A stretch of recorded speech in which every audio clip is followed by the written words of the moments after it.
Très bien, c'est parti. On est dans Romains chapitre 13.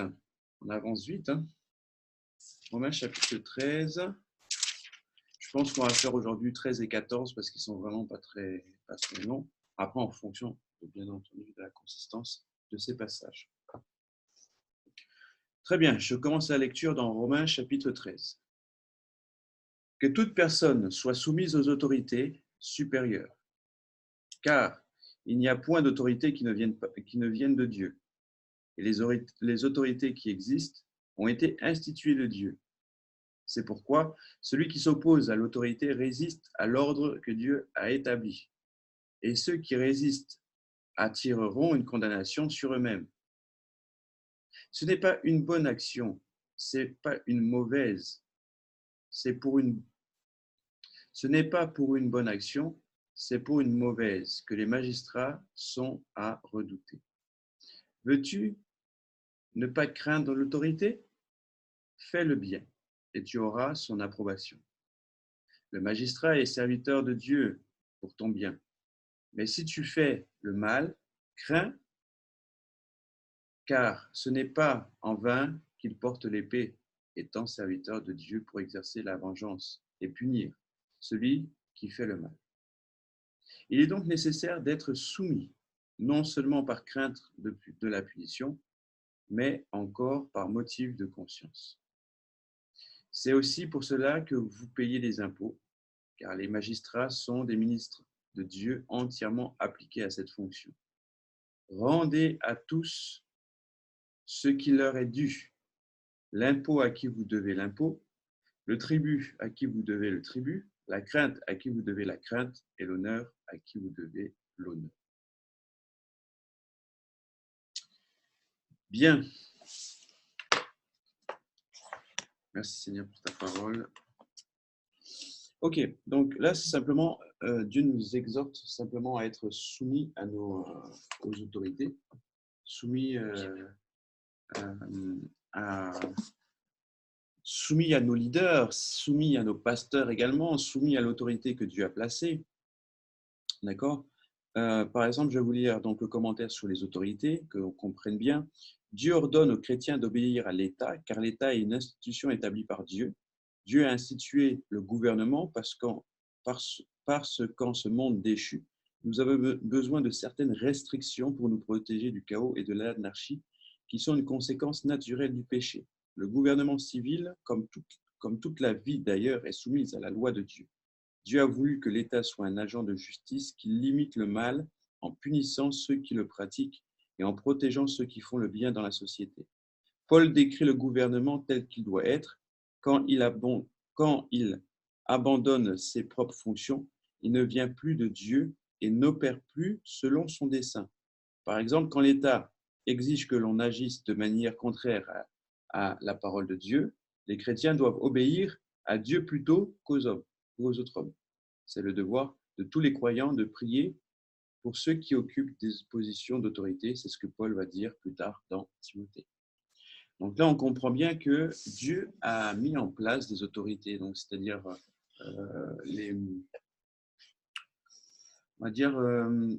l'État, le gouvernement, les lois d'une ville. Par exemple, à Bordeaux, il y a des lois, etc. Les lois en France, tout ça ont été mis en place par Dieu, d'accord, pour permettre à ceux qui font le bien de pouvoir vivre correctement, d'accord, et de pouvoir limiter, en fait, de délimiter le péché dans une nation. Dieu a fait exprès d'instituer donc des lois pour que même les pécheurs, en fait, soient en fait, que même les païens qui n'ont pas en fait la conscience de Dieu, qui n'ont pas la loi de Dieu dans leur cœur, puissent avoir des limites à ne pas franchir et puissent vivre correctement une vie, en fait, en tout cas une bonne vie, même s'ils n'ont pas encore Dieu dans leur cœur. Et ça permet en fait simplement à une nation de pouvoir rester dans les limites du péché, d'accord, les limites des règles qu'il ne faut pas transgresser pour pouvoir vivre correctement avec son prochain, d'accord. Quelqu'un quand le mal, par exemple, quand le vol est réprimé, eh bien, ça va limiter dans une nation, heureusement, que les gens se volent les uns aux autres. Quand le crime est limité dans une nation, ça va permettre que ben, on soit aussi limité, on ne va pas tuer nos frères. Donc finalement, sans le savoir, les autorités pratiquent la justice de Dieu, d'accord? Le gouvernement pratique la justice de Dieu, en tout cas, pas la justice dans son entièreté, mais une partie de la justice de Dieu. Et les autorités, l'État, le gouvernement va comme ça, va participer en fait à pouvoir, à pouvoir établir la justice de Dieu dans une ville, dans un pays, dans un ensemble de pays, voilà, dans des États, etc. Donc finalement, les hommes qui pensent qu'ils font leurs propres règles ne savent pas qu'ils sont finalement soumis à la justice de Dieu et sont en train d'accomplir une partie de la justice de Dieu afin que les hommes vivent bien entre eux et qu'ils puissent s'aimer les uns les autres, en tout cas se respecter. Maintenant, si toutefois l'autorité, le gouvernement n'arrive pas à mettre en place la justice de Dieu et sort des clous de la justice de Dieu, alors, comme référence, nous, les chrétiens, nous avons la parole de Dieu, nous avons les règles et les principes de Dieu qui vont s'appliquer directement pour nous.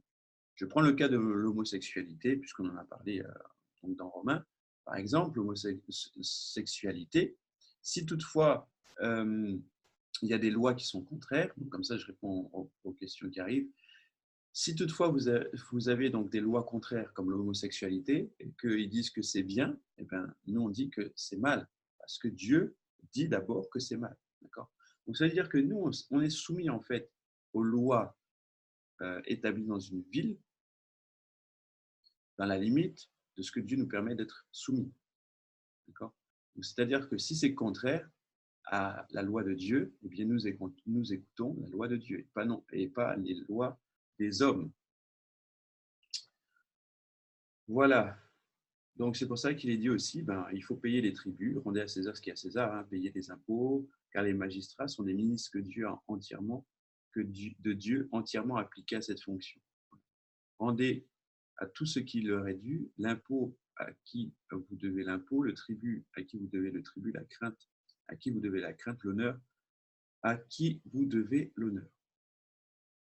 On poursuit toujours dans le chapitre 13, verset 8. Ne devez rien à personne si ce n'est de vous aimer les uns aux autres. Car celui qui aime les autres a accompli la loi. En effet, les commandements, tu ne commettras point d'adultère, tu ne tireras point, tu ne déroberas point, tu ne convoiteras point. Et ce qui peut encore y avoir se résume dans cette parole, tu aimeras le prochain comme toi-même. L'amour ne fait point de mal au prochain. L'amour est donc l'accomplissement de la loi. Cela importe d'autant plus que vous savez en quel temps nous sommes. C'est l'heure de vous réveiller enfin du sommeil, car maintenant le salut est plus près de nous que lorsque nous avons cru. La nuit est avancée, le jour approche, dépouillons-nous donc des œuvres des ténèbres et revêtons les armes de la lumière. Marchons honnêtement, comme en plein jour, loin de l'excès de l'ivrognerie, de la luxure, de l'impudicité, des querelles et des jalousies, mais revêtez-vous du Seigneur Jésus-Christ et n'ayez pas soin de la chair pour en satisfaire les convoitises. Donc, comme je disais, tout se résume dans l'amour de notre prochain. Donc, finalement, les autorités qui sont mises en place dans une ville, c'est pour nous aider à aimer notre prochain. En tout cas, à l'honorer et à l'aimer. En verset 8, vous ne devez rien à personne, si ce n'est de vous aimer les uns aux autres, car celui qui aime les autres accomplit la loi. Donc, la réciproque de ce verset, c'est celui qui n'aime pas n'accomplit pas la loi. Or, celui qui n'accomplit pas la loi transgresse cette loi. Okay. Donc, c'est simplement pour vous dire que tous les 10 commandements que Dieu a envoyés, finalement, sont là pour pouvoir faire en sorte que nous puissions accomplir la loi. Accomplir l'ensemble de la loi pour que nous puissions aimer les autres, les uns et les autres.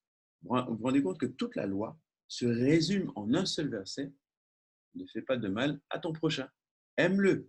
Aime ton prochain. Je reprends. Donc, à la fin du verset 9, tu aimeras ton prochain comme toi-même. L'amour ne fait point de mal, verset 10. L'amour ne fait point de mal au prochain. L'amour est donc l'accomplissement de la loi. Donc, ça veut dire que si l'amour est l'accomplissement de la loi, nous comprenons pourquoi Jésus n'est pas venu abolir cette loi, mais est venu l'accomplir. Parce que justement, la loi, elle n'est que en fait euh, le détail de comment il faut aimer son prochain. En fait, Dieu est venu apporter les 10 commandements et la loi simplement pour pour nous montrer qu'est-ce que ça veut dire aimer son prochain. Aimer son prochain, se dire tu ne le tues pas. Aimer son prochain, se dire tu ne dérobes pas. Aimer son prochain, se dire tu ne convoites pas. Aimer son prochain, se dire que voilà, tu ne voles pas, etc. Aimer son prochain, c'est ça. Et c'est pour cette raison que Jésus n'est pas venu l'abolir, cette loi, puisqu'elle est bonne. Et que justement, il l'a mis en place dans les règles et dans les commandements dans les États, dans les gouvernements, dans les pays, parce que c'est une loi qui aide les gens à aimer les autres. Mais quand cette loi transgresse l'amour de Dieu pour les hommes, alors il faut la remettre en question. Quand cette loi vient transgresser l'amour que nous avons les uns pour les autres, alors il faut remettre en question cette loi, puisque vous avez compris maintenant que la loi est faite pour nous aider à aimer notre prochain.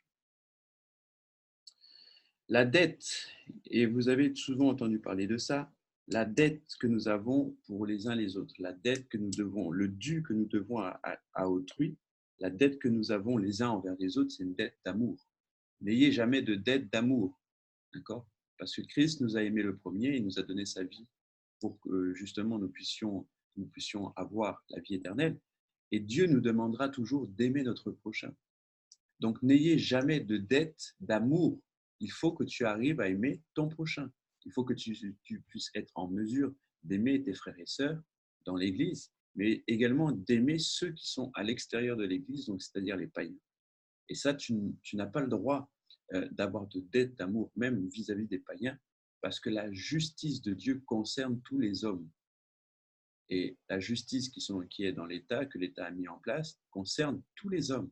Et Dieu, dans sa justice concerne tous les hommes. Les lois, vous savez, on a des lois universelles. C'est-à-dire que dans tous les pays, par exemple, tuer des gens, c'est un crime. Voler, c'est un crime, etc. Parce que toutes les lois en fait de ce monde reposent sur la loi de Dieu. Donc, c'est-à-dire que nous nous appliquons tous finalement à aimer les uns et les autres et à les respecter.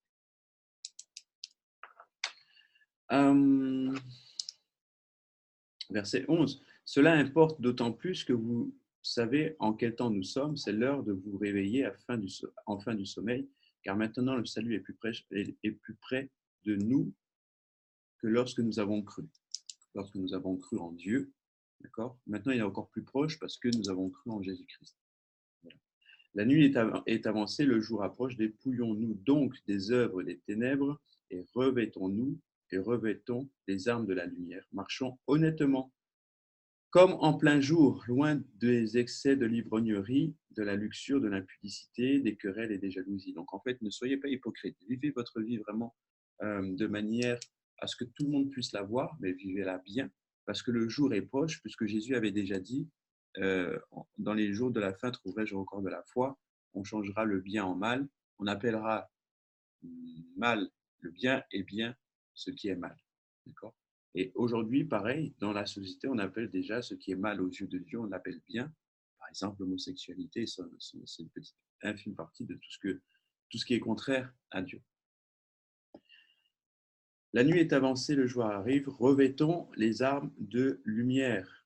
Et ça, on va le voir plus tard dans Éphésiens, avec donc les armes de lumière qui sont effectivement les armes du chrétien, de Dieu pour le chrétien, mais c'est également l'amour et c'est également la vérité à la place de l'hypocrisie. Et verset 14, mais revêtez-vous du Seigneur Jésus-Christ et n'ayez pas soin de la chair pour satisfaire vos convoitises. Enfin, les convoitises. Revêtons-nous du Seigneur Jésus-Christ. Pour ne pas avoir, en tout cas, ne pas en fait revêtir les œuvres de la chair. Là encore, vous voyez, c'est toujours cache. Si tu sers Jésus, tu ne peux pas servir ta chair. Si tu sers ta chair, tu ne peux pas servir Jésus. On ne peut pas faire deux choses à la fois. On ne peut pas avancer et reculer en même temps. Sinon, tu ne fais rien. Et ne faire rien, eh bien, c'est ne pas avancer. Donc, il faut toujours choisir de pouvoir justement accomplir les œuvres du Seigneur Jésus. Et si nous marchons donc selon Jésus, eh bien, à ce moment-là, comme nous marchons selon Jésus, eh bien, nous n'accomplissons pas, les œuvres de la chair.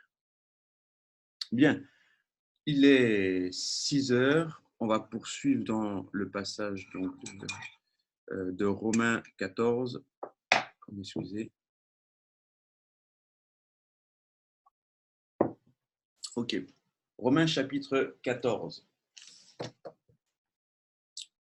Faites accueil à celui qui est faible dans la foi et ne discutez pas sur les opinions.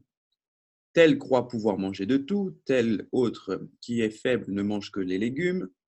Que celui qui mange ne méprise point celui qui ne mange pas, et que celui qui ne mange pas ne juge point celui qui mange, car Dieu l'a accueilli.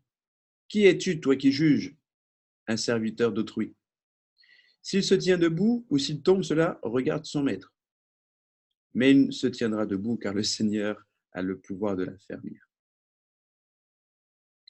Tel fait une distinction entre les jours, tel autre les estime tous égaux, que chacun ait en son esprit une pleine conviction. Je vais reprendre ce texte tout à l'heure.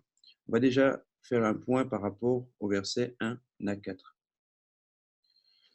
Donc là, en fait, on est dans un thème un peu particulier sur le fait d'aider les uns si nous sommes forts dans quelque chose. D'accord ? Aider les plus faibles, en tout cas. Mais aider les plus faibles, oui, mais ne pas le juger par sa faiblesse. Ne pas le juger dans sa faiblesse. Car il avance avec le niveau de révélation qu'il a de Dieu. On ne peut pas exiger de quelqu'un, la même révélation alors qu'il vient d'entrer dans la foi. Il faut être tolérant par rapport à l'avancement des uns et des autres dans la foi chrétienne. C'est-à-dire que là, aujourd'hui, il dit « Faites accueil à celui qui est faible dans la foi et ne discutez pas sur les opinions. » Déjà, ça résume tout ce qu'il va dire après. Okay, ça veut dire que quelqu'un vient d'entrer dans la foi chrétienne, il porte encore des boucles d'oreilles, il a encore des jeans déchirés, par exemple, je sais pas moi, il va encore dans les bars, il écoute encore de la musique mondaine, voilà, toutes ces choses-là. Le fort qui va voir ça, il va dire, oh, c'est quoi ça, arrête-moi ça. Tu vois pas que, voilà, il va lui faire des reproches, il va discuter sur les opinions, etc. Mais non, on n'a pas à faire ça. Pourquoi? Parce que c'est Dieu qui transforme les gens, c'est pas nous. C'est la parole de Dieu qui transforme les gens, c'est pas nous. Et chacun le fait en fonction de la révélation avec laquelle Dieu travaille avec lui.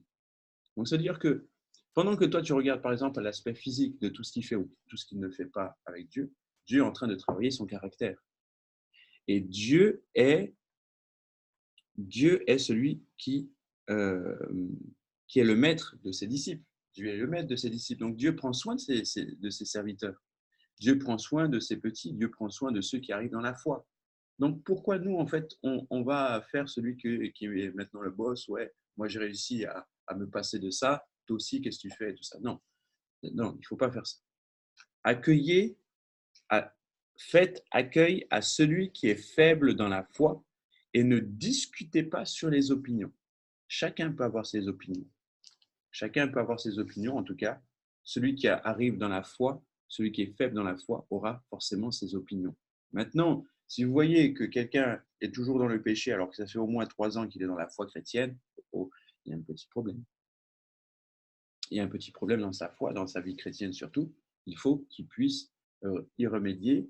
Et il faut à ce moment-là donc l'aider en tout cas, d'accord, non pas le juger, mais l'aider et le tirer vers le haut. Parce que finalement, même si après 3 ans, il y a un problème dans sa foi, c'est qu'il est toujours faible dans sa foi. Tel croit pouvoir manger de tout, tel autre qui est faible ne mange que des légumes, que celui qui mange ne méprise point, celui qui ne mange pas, et que celui qui ne mange pas ne juge point celui qui mange, car Dieu l'a accueilli. Toi, qui es-tu? Qui es-tu, toi qui juges un serviteur d'autrui? Qui sommes-nous, nous qui jugeons le serviteur de Dieu? Là, il réfère. Alors ça, ce texte, on pourrait le prendre concernant le jeûne.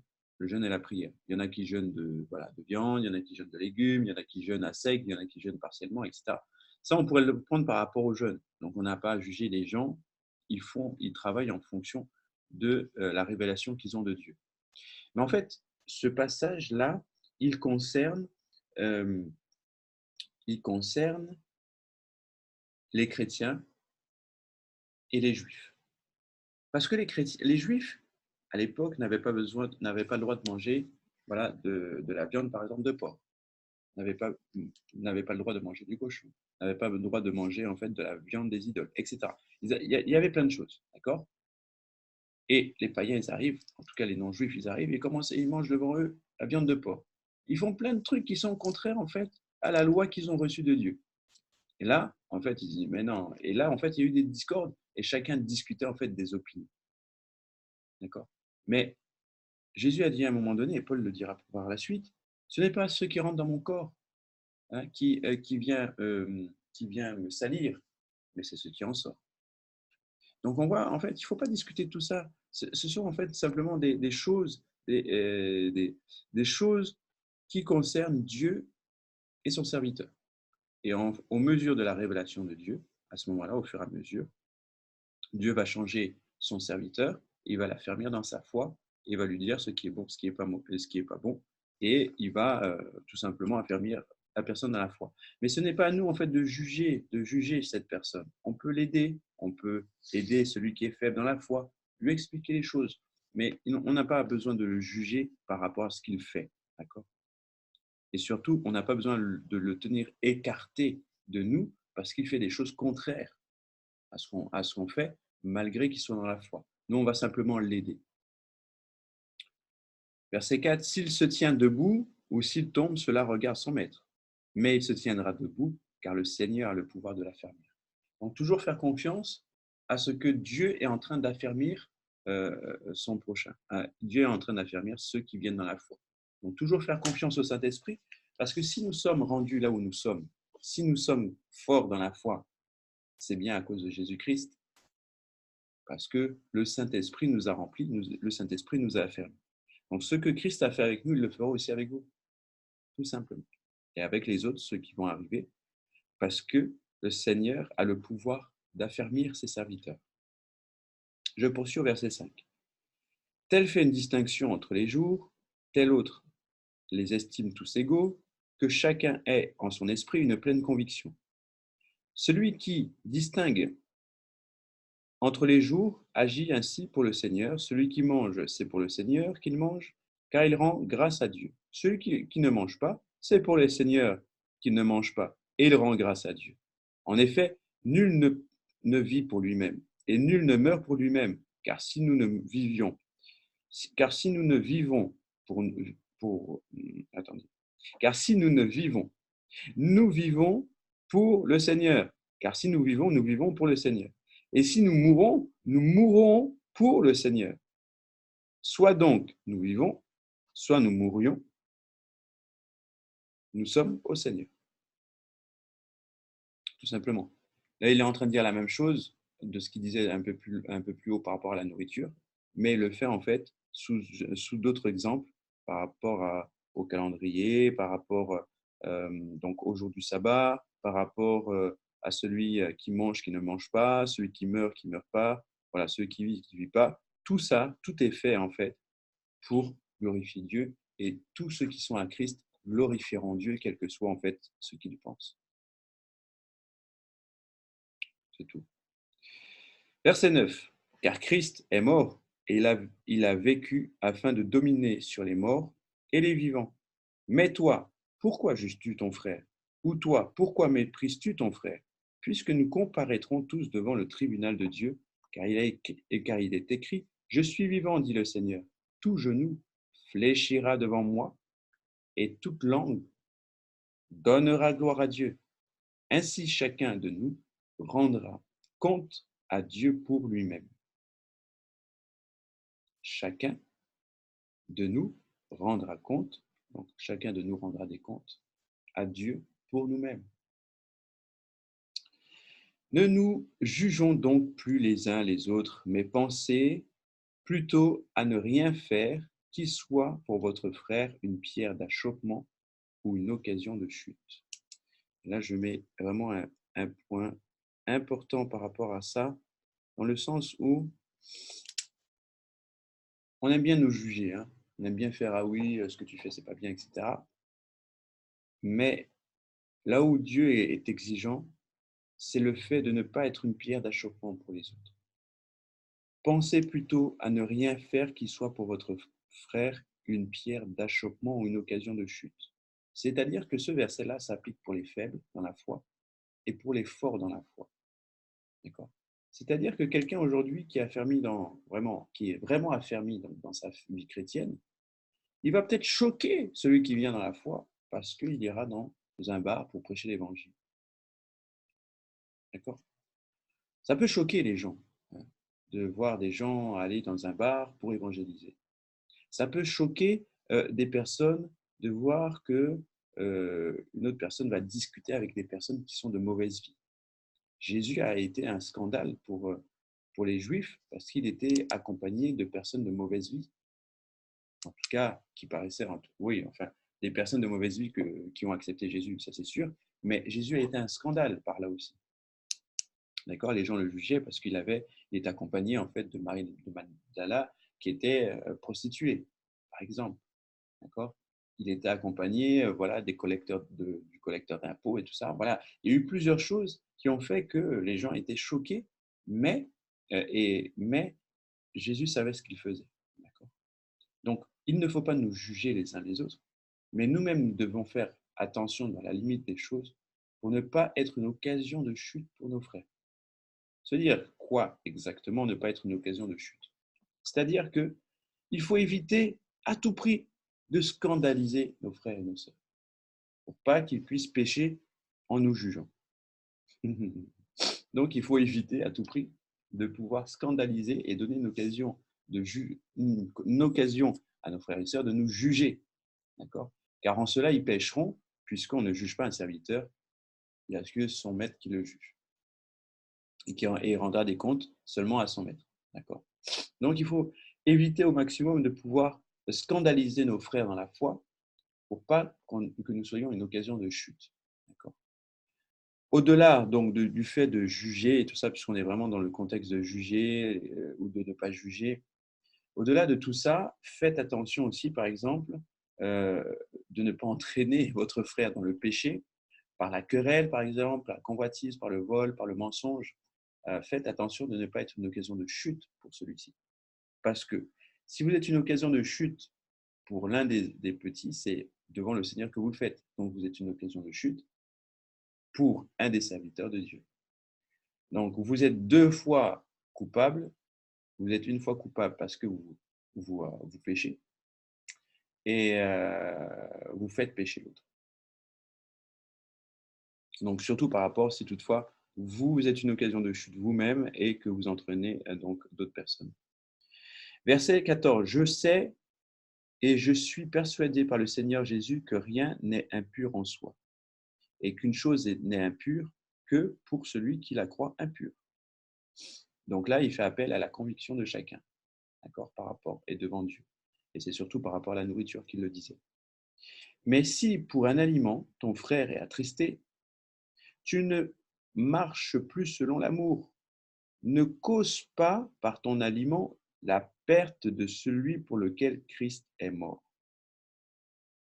Que votre privilège ne soit pas un sujet de calomnie, car le royaume de Dieu n'est pas le manger et le boire, mais la justice et la paix, la joie par le Saint-Esprit. Celui qui sert Christ de cette manière est agréable à Dieu et approuvé des hommes. Ainsi, donc, recherchez ce qui contribue à la paix et à l'édification mutuelle pour un aliment ne détruit pour un aliment ne détruit pas l'œuvre de Dieu. À la vérité, toutes choses sont pures, mais il est mal à l'homme, quand il mange, de devenir une pierre d'achoppement. Il est bien de ne pas manger de viande, de ne pas boire de vin et de s'abstenir de ce qui peut être pour ton frère une occasion de chute, de scandale ou de faiblesse. C'est ce que je disais. Donc, tout ça, ce sont des détails dans notre vie chrétienne, entre guillemets. Mais il faut faire attention tout simplement à ne pas scandaliser, c'est ce que je disais, ne pas scandaliser notre frère qui est jeune dans la foi. Mais si nous voulons vraiment montrer à notre frère une voie par excellence, une voie parfaite sur laquelle il pourrait nous suivre, c'est de faire en sorte de le conduire dans la justice. Verset 17. Car le royaume de Dieu, ce n'est pas le manger et le boire. Donc arrêtons de discuter sur le manger et le boire, de rechercher, de discuter sur des opinions futiles et inutiles. Est-ce que je peux porter cet habit? Est-ce que je ne le porte pas? Est-ce que je peux manger ci? Est-ce que je ne mange pas ça? Est-ce que je peux faire ci? Est-ce que je ne peux pas faire ça? Répondez tout simplement, toujours, si vous avez une question, vous ne savez pas quoi faire, demandez et revenez toujours au résumé de la loi, l'amour. L'amour pour le prochain. Car le royaume de Dieu, ce n'est pas le manger, le boire, mais la justice, la paix et la joie par le Saint-Esprit. Que celui qui sert Christ de cette manière, celui qui sert Christ de cette manière est agréable à Dieu et approuvé des hommes. Ces deux versets, en fait, vont résumer tout ce que nous avons lu auparavant par rapport à la faiblesse des uns, la force des autres, etc. De ne manger ou de ne pas manger, de boire ou de ne pas boire, etc. Ces deux versets vont résumer ce que nous devons faire les uns pour les autres. La justice, la paix et la joie par le Saint-Esprit. Celui qui sert Christ de cette manière est agréable à Dieu et approuvé des hommes. Si vous voulez être approuvé des hommes, vivez selon la justice de Dieu, selon la paix, selon la joie, par le Saint-Esprit. Pourquoi il parle de paix et de joie? Alors qu'on est dans un contexte de manger et de boire. Car le royaume de Dieu, ce n'est pas donc le manger et le boire, mais c'est la justice de Dieu. C'est-à-dire déjà, on ne va pas se juger les uns et les autres, mais on reste dans la justice de Dieu. C'est la paix, donc ce ne sont pas les querelles, les discordes, les différences d'opinion. Et c'est la joie, donc ce n'est pas l'ivresse du vin et de tout ce qu'on peut boire. Par le Saint-Esprit, celui qui sert Christ de cette manière est agréable à Dieu et approuvé des hommes. Donc, Paul est venu régler une fois pour toutes les discordes, etc. Il a dit, arrêtez de vous chamailler, soyez dans la paix de Dieu. Cherchez la paix entre tout homme. Arrêtez de vous enivrer du vin parce que cela n'est pas un péché, mais soyez en joie par le Saint-Esprit. Et par-dessus tout, arrêtez de vous juger les uns les autres, mais restez dans la justice de Dieu qui est résumée par la loi de l'amour.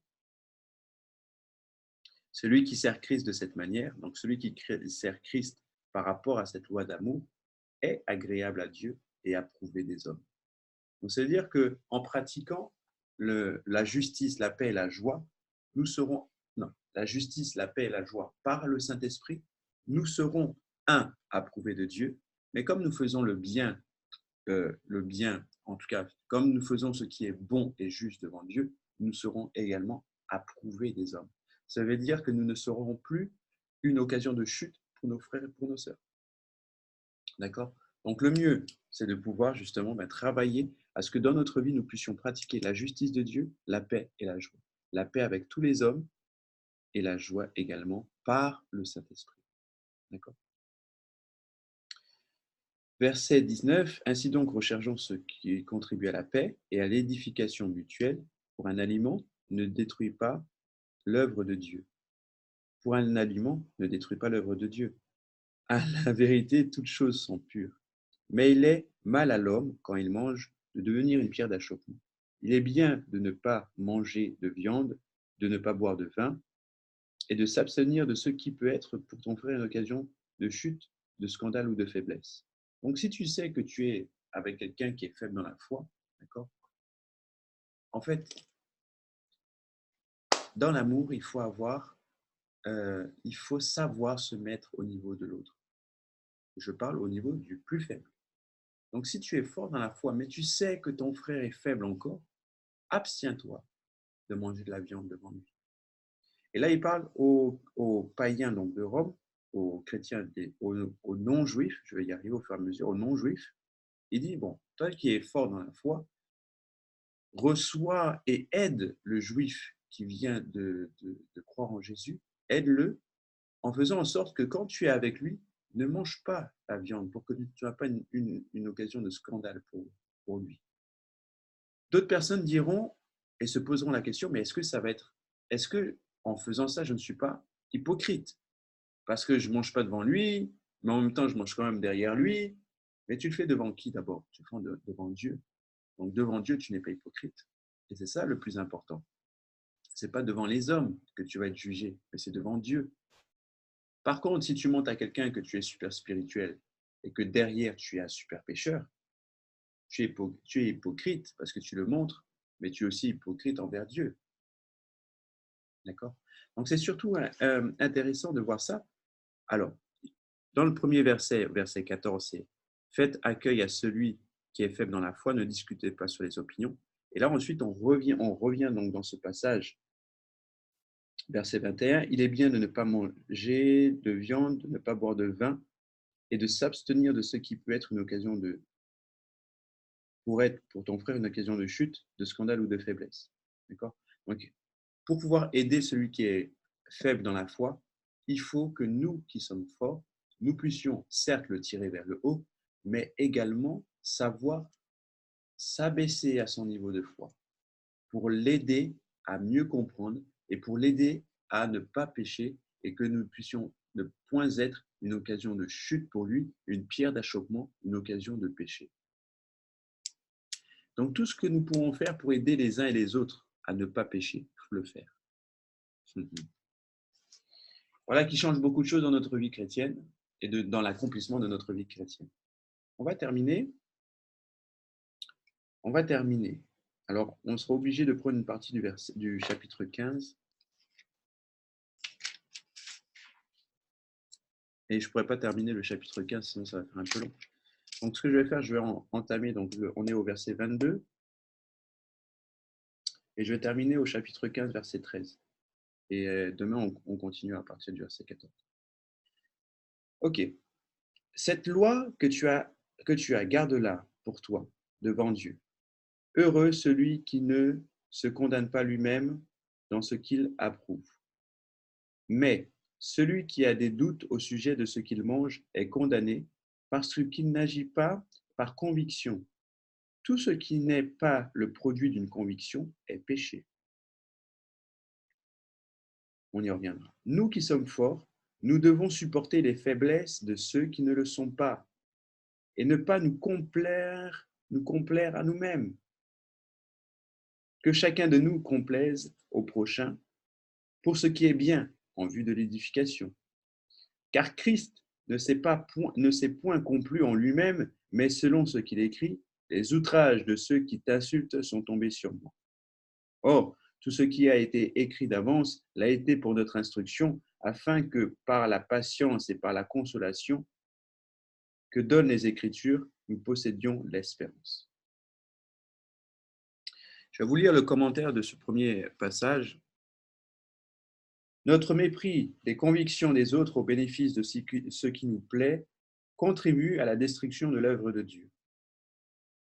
Par contraste, vivre en se sacrifiant afin d'aider les autres contribue à l'édification du royaume de Dieu. Paul attire l'attention sur l'exemple de Christ qui n'a pas vécu en cherchant son propre intérêt, mais celui des autres. Et heureusement que Paul a vécu de cette manière, parce que c'est de cette manière qu'il nous a donné tant de lettres pour nous aider pour aider celui qui est faible dans la foi. Donc, à plus forte raison que nous-mêmes, nous ne devons pas nous ne devons pas juger les uns et les autres. Nous devons les aider dans la foi. Nous ne devons pas mépriser les convictions des autres, mais nous devons les aider dans la foi. Et c'est ce qu'il dit depuis le début. Aidez les faibles dans la foi, aidez les faibles dans la foi, aidez-les, aidez-les. Ne soyez pas des occasions de chute pour eux, mais mettez-vous à leur niveau et soyez pour eux, en fait, une source d'édification dans leur vie chrétienne. car Christ ne s'est pas complu à lui-même, verset 3, mais celui qui est, mais celui qu'il est. Non, je suis en étude, mais Pardon, je vais couper le micro. Merci.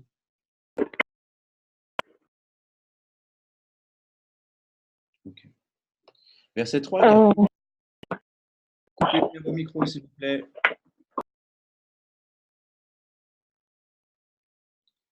On y retourne, verset 3. Car Christ ne s'est point complu en lui-même, mais selon qu'il est écrit, les outrages de ceux qui t'insultent sont tombés sur moi.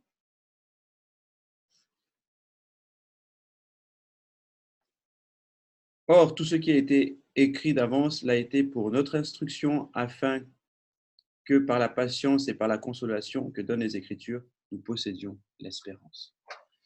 Donc Dieu a écrit ces choses pour que nous puissions avoir de l'espérance, pour ne pas nous complaindre en dedans de nous, ne pas nous plaindre au dedans de nous, ne pas mépriser ce que font les autres.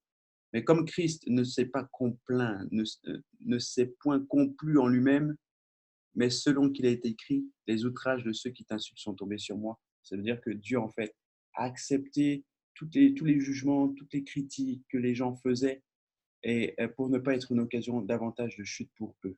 Parce qu'ils étaient déjà scandalisés de la foi et de l'application de l'amour, qu'ils ne voulaient pas, en fait, rétorquer à chaque fois et pour se perdre dans des opinions, de se perdre dans des discussions vaines. C'est pour cette raison qu'à chaque fois que les gens venaient par rapport à Christ, à chaque fois qu'ils venaient leur parler, etc., qu'est-ce que faisait Jésus? Il leur posait à chaque fois des questions. Il les emmenait à la réflexion, à la sagesse. Mais jamais il a dit ce que vous faites est mal. Enfin, c'est pas que jamais il a dit ça, mais c'est que la plupart du temps, Jésus en fait répondait toujours par des questions. Jésus revenait à chaque fois par des questionnements. Jésus revenait à chaque fois pour leur dire, mais ce que vous faites, est-ce que c'est bien? Il faisait à chaque fois, en fait, il revenait à chaque fois pour lui dire, c'est quoi? Il y a un petit problème de micro, peut-être. Voilà. Est-ce que vous voulez bien arrêter avec le micro? Merci. C'est très dérangeant. Ok. Voilà, du coup, ça me fait perdre dans le fil de ma pensée. Donc, vraiment, faites attention à ça. Oui, ce que je disais, c'était donc par rapport à Jésus. Lorsqu'il était avec les gens forcément plus faibles dans la foi, qu'est-ce qu'il faisait? C'était toujours, voilà, il ne les prenait pas de haut, d'accord, en disant, moi j'ai la vérité, moi je suis le Fils de Dieu et vous, vous êtes d'autres personnes. Mais il était toujours là en train de les aider à les emmener à la réflexion, les emmener à la sagesse, les emmener toujours à pouvoir réfléchir par eux-mêmes afin qu'ils puissent grandir dans la foi et dans la révélation de Christ. Et c'est à chaque fois, Jésus a toujours réagi comme ça, en posant des questions, en amenant les uns et les autres à réfléchir. Et nous, on peut faire de même avec les gens qui sont plus faibles dans la foi. C'est pas les juger, mais les emmener en fait à la réflexion pour qu'ils puissent avoir une révélation plus grande de ce qu'est Jésus et de pouvoir les aider au travers, nous on a les Écritures aujourd'hui, donc les aider au travers des Écritures à pouvoir les tirer vers le haut, à pouvoir les faire changer en fait d'attitude vis-à-vis de la foi, à faire en sorte de pouvoir les aider parce que nous les aimons et nous voulons les voir grandir. Mais si tu juges à chaque fois ton frère, ce que tu fais, c'est pas bien, ce que tu fais, machin, c'est faux, en quoi tu vas l'aider? Est-ce que si la loi suffisait pour nous faire grandir, d'accord, on n'aurait pas besoin d'aller à l'église. Mais pourquoi on va à l'église? Parce que tout simplement, on trouve des conseils. Donc, la vie chrétienne, c'est aussi savoir se conseiller les uns les autres. C'est pas se juger. Le jugement n'a jamais aidé quelqu'un à grandir. Donc, arrête de les juger. Arrête de juger tes frères, arrête de les juger même dans ton cœur. Ça ne sert à rien. Mais glorifie plutôt Dieu de ce qu'ils font de bien et aide-les, conseille-les à aller vers le haut et tu verras que tu aideras finalement celui qui est faible dans la foi, tu vas l'aider à le faire grandir. Verset 5. Que le Dieu de la persévérance et de la consolation vous donne d'avoir les mêmes sentiments les uns envers les autres selon Jésus-Christ, afin que tous ensemble, d'une seule bouche, vous glorifiez le Dieu et Père de notre Seigneur Jésus-Christ. Accueillez-vous donc les uns les autres, comme Christ vous a accueillis pour la gloire de Dieu. Je dis, en effet, que Christ a été serviteur des circoncis pour prouver la véracité de Dieu en confirmant les promesses, les promesses faites au Père, tandis que les païens glorifient Dieu à cause de sa miséricorde, selon qu'il est écrit, c'est pourquoi je te louerai parmi les nations et je chanterai à la gloire de ton nom. Et il dit encore, nations, réjouissez-vous avec son peuple. Et encore, louez le Seigneur, vous toutes les nations, célébrez-le, vous tous les peuples. Ésaïe dit aussi, il sortira d'Ésaïe un rejeton qui se lèvera pour régner sur les nations. Les nations espéreront en lui. Verset 13. Que le Dieu de l'espérance vous remplisse de toute joie et de toute paix dans la foi, pour que vous abondiez en espérance par la puissance du Saint-Esprit. Et là, il parle aux plus forts pour les aider à aider les plus faibles. Soyez toujours dans l'espérance et faites comme ce que Christ a fait. C'est exactement ce que j'étais en train de dire. Faites toujours ce que Christ a fait, c'est-à-dire aider les faibles dans la foi. D'accord ? Accueillez-vous, verset 7, accueillez-vous donc les uns les autres comme Christ vous a accueillis pour la gloire de Dieu. Dieu n'est pas venu nous juger, mais Dieu est venu pour pouvoir nous aider à comprendre la foi, nous aider à comprendre Dieu, nous aider à comprendre les Écritures, nous aider à savoir ce qu'est le royaume de Dieu et nous aider à grandir dans notre foi. C'est ce qu'il dit dans Jean 3, 17. Il y a marqué, vous le lirez, car je ne suis pas venu pour juger le monde, mais je suis venu pour le sauver. D'accord ? Et ça, c'est très important. Jésus n'est pas venu juger les gens, mais il est venu pour les sauver. Et nous devons avoir cette même attitude avec nos frères et sœurs qui sont faibles dans la foi. Nous ne sommes pas venus pour les juger. Nous ne viendrons jamais pour les juger, mais nous viendrons pour les sauver. Nous viendrons pour les aider, pour les conseiller, pour les aimer, pour être en paix avec eux, pour être en joie par le Saint-Esprit. Et c'est en ça que nous puissions abonder dans notre vie chrétienne en espérance par la puissance du Saint-Esprit, en espérance que quoi ? Que ceux qui sont faibles dans la foi puissent grandir dans la foi. D'accord ? Et ça, c'est vraiment un point très, très, très important de pouvoir avoir les mêmes sentiments que Christ avait, et qu'on puisse avoir la même attitude. Verset 7, accueillez-vous donc les uns les autres comme Christ vous a accueillis pour la gloire de Dieu. Christ ne nous a pas accueillis avec des jugements, avec des lois, mais nous a accueillis avec la seule loi qui est la plus importante, c'est la loi de l'amour.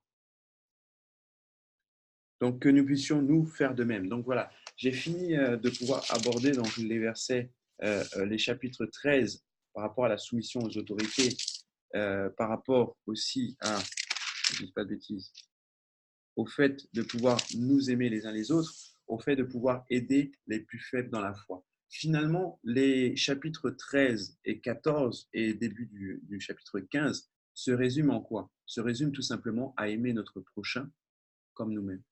D'accord ? Et c'est ça le plus important et ce qui va nous aider à, finalement, dans notre relation les uns avec les autres, le plus important, c'est de pouvoir nous aimer les uns les autres.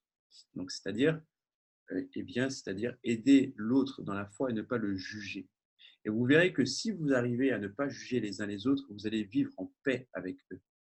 Toutes les opinions qui sont contraires à cause de votre culture, à cause de tout ça, en fait, tout ça, ça va tomber, ça va plus être important à vos yeux parce que vous serez non plus sous votre culture à vous, ni votre éducation, mais vous serez sous la culture du royaume dont le fondement principal, c'est l'amour du prochain. Donc voilà comment nous pouvons aimer celui qui est le plus faible, comment nous pouvons aider celui qui est plus faible dans la foi, donc de pouvoir l'aimer. Il y a une question de Véro, et si ta sœur est retournée dans l'occultisme et qu'elle te demande de l'accepter, comment faire ? Eh bien, tu sais que l'occultisme est contraire à la loi de Dieu, d'accord ? Donc forcément, si c'est contraire à la loi de Dieu, tu ne peux pas ne pas juger ce qui est fait, d'accord ? Parce que l'occultisme, on va dire, c'est la foi dans les œuvres des ténèbres. D'accord ? Là, on n'est plus faible dans la foi, on n'est plus en train de parler du manger, du boire, On n'est pas en train de dire que faire de l'occultisme, c'est bien en étant chrétien. Là, on parle de l'occulte. Là, tu es en train de dire si ta sœur est retournée, c'est-à-dire qu'elle pêche. L'amour entre les prochains, et surtout par rapport à ce texte, c'est par rapport à ceux qui sont plus faibles dans la foi, c'est-à-dire qui sont déjà à Christ. Et il faut les aider à grandir. Mais si ta sœur est retournée dans l'occultisme, il faut aussi que tu arrives à ne pas retenir captive la vérité et de lui dire ce qui est bien, ce qui est mal. Enfin, lui dire ce qui va la sauver, ce qui ne va pas la sauver. Surtout par rapport à l'occultisme, c'est quelque chose de vraiment très important, sachant que là, elle se livre complètement à Satan. D'accord. Donc ça, il faut aussi le dire. Il faut aussi ne pas jouer la carte de l'indifférence, mais dire aussi ce qui n'est pas. Voilà, j'ai terminé par rapport à ces 2 chapitres et demi. Je vous remercie d'avoir été nombreux, de vous être connectés. Vous pouvez démuter vos micros. Ce qu'on va faire, on va prier ensemble avant de commencer cette journée. Avant de continuer cette journée, on va prier ensemble par rapport à cette loi qui est le plus important, savoir s'aider les uns les autres et de pouvoir faire en sorte de pouvoir, à ce moment-là, vraiment nous aimer les uns les autres. Voilà. Johanna, tu avais une question? Oui, Pasteur Mike, j'ai 2 questions en fait. Oui, je vais voir si je peux t'aider. La première question est la suivante. Si par exemple, on a une sœur qui... Parce que tu nous as dit de ne pas juger Oui. et de plutôt rester dans l'amour. Mais si la personne en face de nous peut influencer même notre façon de penser, parce que c'est sûr que c'est spirituel. Oui. Si on a quelqu'un qui, enfin, on essaye de plusieurs façons de dire des choses à la personne avec douceur, amour, et la personne ne comprend pas, elle reste toujours dans son point de vue, et c'est vraiment spirituel, Oui. et que ça commence à nous gêner profondément. Quelle attitude adopter face à cette personne? Est-ce qu'on coupe les ponts parce qu'on n'est pas assez fort? Est-ce qu'on reste auprès d'elle même si on sent que des fois, on a le sentiment des fois qu'elle veut engloutir? Ou alors, qu'est-ce qu'on fait face à une situation pareille? D'accord. Déjà, ce qu'il faut savoir, est-ce que cette personne est chrétienne? Cette personne est chrétienne et D'accord. elle n'est pas nouvellement convertie, c'est une chrétienne Une chrétienne vraiment déjà ancienne, affermie. très affermie. D'accord. Donc, dans ce cas-là, en fait, c'est toujours la loi de l'amour qui viendra toujours. Hein. Donc, c'est-à-dire, déjà, c'est pouvoir en discuter sans juger, au vu des Écritures. Déjà, ça, c'est la première chose. Parce que dans la Bible, il y a marqué, si ton frère pêche, va le voir et reprends-le. Donc, tu as le droit de reprendre ton frère s'il a péché. Mais il faut le faire dans l'amour. C'est toujours dans la loi de l'amour. C'est-à-dire, on n'est pas là pour le juger et le condamner, mais on est là pour l'aider à grandir par l'Esprit Saint. La Bible dit, soyez en paix avec tout le monde. Donc, si ce qu'elle fait vient en fait défaire la paix et ne t'aide pas à être en paix avec elle, c'est qu'il y a un problème. Il faut absolument que tu fasses marcher la loi de l'amour, c'est-à-dire rechercher la paix par le Saint-Esprit. Donc, il y a aussi la vérité qui compte. Si ce qu'elle fait te dérange, à ce moment-là, il faut que tu sois vrai aussi avec elle, lui dire, écoute, ce que tu es en train de faire, ça me dérange, il faut en parler, voilà ce que la Bible dit, qu'est-ce que tu en penses? D'accord? Donc, ce serait donc ce qu'il faudrait faire. Ok, merci. Rien. Et j'ai une autre question. Cette fois-là, c'est avec quelqu'un qui est nouvellement converti. Ouais. Si par exemple, quelqu'un qui est nouvellement converti se plaint et on voit bien que la personne est en souffrance, elle n'est pas bien et tout, mais par contre, on voit aussi que c'est l'esprit qui dérange la personne parce que la personne est à côté de la vérité totalement. Et si on essaye de dire à la personne avec amour, de lui dire que des fois, non, il faut prier quand tu vois certaines choses, vraiment avec amour et que la personne est dans le refus total et dans sa vérité et que comment on peut faire pour aider cette personne sans la heurter, pour aider cette personne avec amour et enfin, surtout qu'on se rend bien compte que la pensée vers laquelle la personne part lui fait souffrir, la fait souffrir à elle.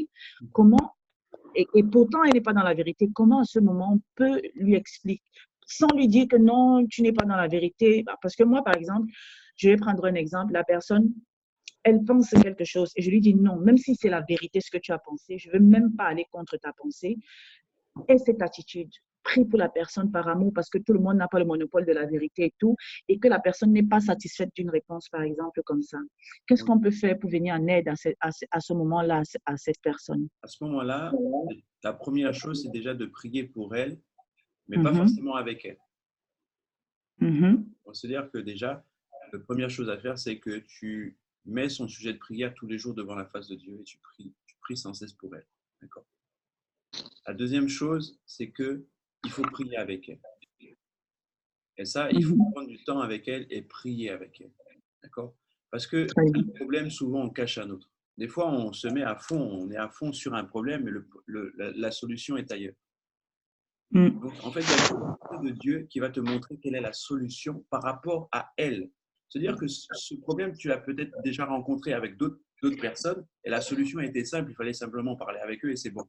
Et comme toi, tu l'as dit aussi, c'est quelque chose de spirituel. Alors, premièrement, on prie par rapport à ça pour que Dieu vienne en aide et ensuite tu pourras simplement, en fait, creuser un peu et regarder quel est le problème parce que le problème doit être plus en profondeur. Prier avec cette personne pour l'aider en fait à avancer. Très bien. Voilà. Merci. De rien. On est dans les questions. Est-ce que quelqu'un d'autre a une question? Sinon, on prie et on termine.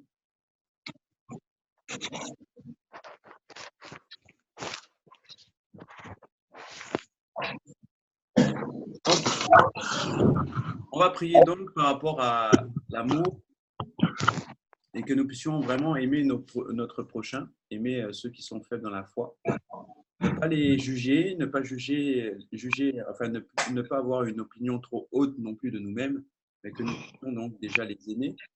On va prier également pour la justice de Dieu, que la justice de Dieu soit dans notre cœur et que nous puissions respecter les autorités que Dieu a mis en place, respecter la loi qui est en vigueur dans notre pays, respecter les autorités que Dieu a mises dans l'Église, respecter les leaders, être soumis à la loi. Que ce soit des lois dans l'Église, que ce soit des lois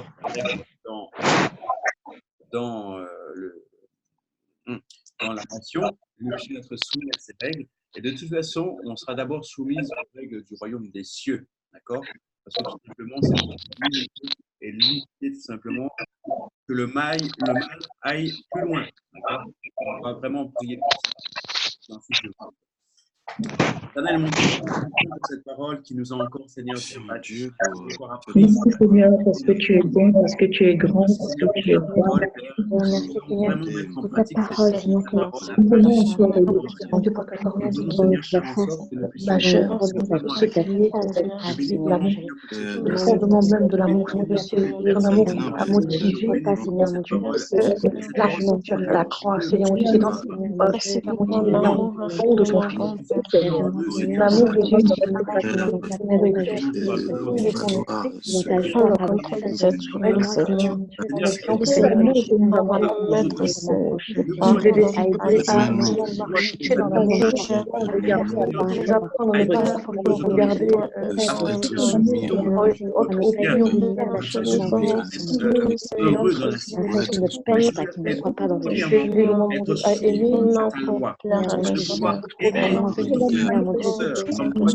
respecter les autres, même la justice de Christ, l'amour,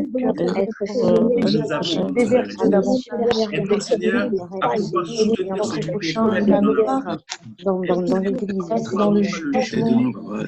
On voit quelqu'un qui est jeune dans la les démarches avec lui, prier avec lui, révélation du même niveau de juger celui qui a déjà un maître, de nous aider, Seigneur, à être vraiment dans ta parole, aider, venir en aide à la prière, et que je puisse l'appliquer, Seigneur mon Dieu, dans ma vie, Seigneur. Aide-moi à demeurer, Seigneur, à pouvoir aider nos frères et sœurs dans ta présence, Seigneur, à pouvoir les à aimer, demeurer attaché nous a à aimés, Seigneur mon Dieu, attaché à ta parole, que ta parole, Seigneur mon Dieu, soit appliquée et vue dans ma vie. Aide-nous à accueillir Seigneur mon Dieu, l'accomplir, Seigneur mon Dieu, commence à vraiment tout s'accomplir, Seigneur, dans ma vie. Ce n'est pas facile, Seigneur, donne-moi les moyens, Seigneur. Donne-moi les moyens, Seigneur, de réaliser Seigneur, ce que je prie à travers ce jour. Merci, Seigneur, pour celui que tu as choisi, Seigneur, ce territoire. Et loin, Celui que tu as choisi pour nous nous soumettre à ton pouvoir. Aide-moi à ne pas les juger. Et aussi nous soumettre À les aider tout à simplement. l'étape dans À les les aider à Seigneur, on veut les autoriser que tu n'as pas leur donner montre les projets à que nous à être en paix dans la joie par le Saint-Esprit. Accorde-nous, Seigneur, la grâce toi-même, de mettre nous-mêmes dans le Seigneur, les autres petites en fonction de ce que tu Seigneur, veux à établir toi-même au nom de Jésus. Donne-nous de pouvoir discerner, mon Dieu, quelle est ta volonté. Nous devons aller avec ta attends-nous chaque jour. Et nous rappeler ces enseignements à chaque jour. Qui est l'anticipation parfaite. Merci de nous aider vraiment à chaque moment ta parole en pratique.